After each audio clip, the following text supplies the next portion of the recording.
Widette Teba, je suis la directrice régionale de l'Agence universitaire de la francophonie pour l'Afrique de l'Ouest. L'Agence universitaire de la francophonie fête ses 60 ans. 60 ans de compagnonnage avec les universités, avec l'enseignement supérieur à travers le monde et particulièrement dans cette région d'Afrique de l'Ouest où nous avons évidemment des partenariats privilégiés avec les universités, où nous avons une histoire, un ancrage, des projets qui sont emblématiques. L'Afrique de l'Ouest, comme vous le savez, est un bastion de la francophonie. C'est aussi un écosystème universitaire qui évolue très vite, avec des résultats de plus en plus probants d'un pays à l'autre. Donc il est évident que l'Agence universitaire de la francophonie se devait d'accompagner et de soutenir ces universités dans ce cadre.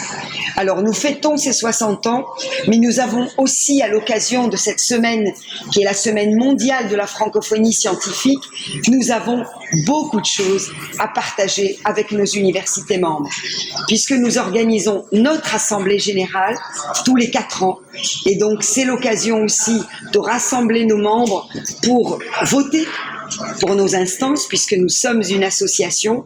C'est aussi l'occasion pour définir notre stratégie.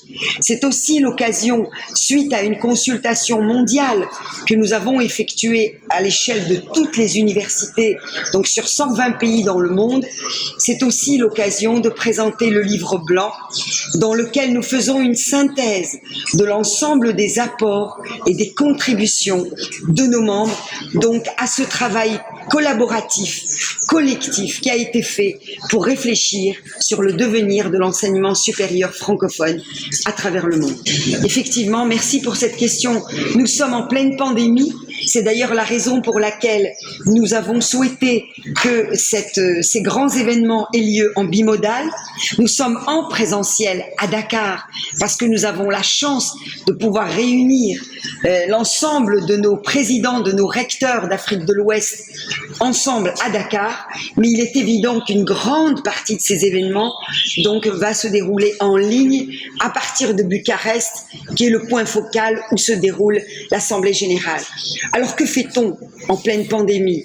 Eh bien, en pleine pandémie, nous soutenons nos universités pour renforcer notamment cette dimension fondamentale qui est celle de leur transformation numérique.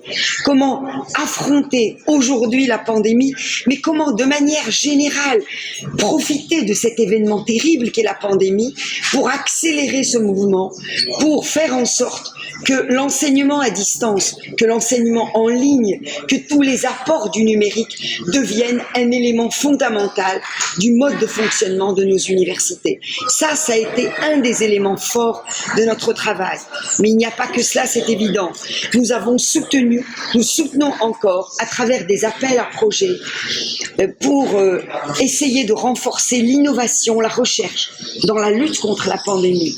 Et nous avons reçu à travers un engouement extraordinaire, nous avons reçu des centaines de réponses à cet appel à candidature, de cet appel à projet que nous avons engagé avec les chercheurs, avec les universités, donc pour répondre à travers des respirateurs, à travers une multitude donc de projets de recherche pour répondre à cette pandémie de Covid-19. Il y a beaucoup d'universités qui se sont illustrées, et non seulement beaucoup d'universités, mais beaucoup de jeunes chercheurs.